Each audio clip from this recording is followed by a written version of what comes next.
When you illustrate a story, especially if it's a little history involved, you have to do research. Thankfully, we have the computer now, so you can do a lot of Googling, which is what most people do now.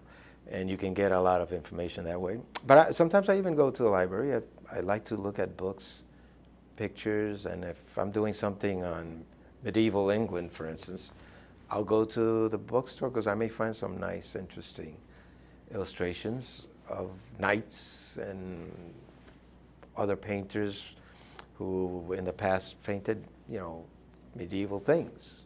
And I can use those as reference. So you have to do research. For instance, I did a book on a woman who studied the stars. She learned how to figure how to measure the distance of the stars from the Earth. And actually knew that I read an article in the New York Times that this woman there were these women who worked in Harvard as astronomers. And I decided to go to Harvard. Took a trip up there and did some research and found the exact rooms they used to work in. I looked at all the instruments they used to use in the 1800s, 1890s, something like that. And they had them all there. So I just took pictures of them. I asked for permission, obviously.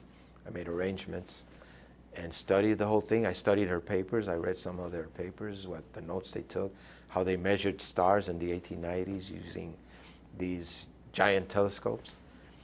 And that's some of the things you have to do if you're doing a book to get the research correctly.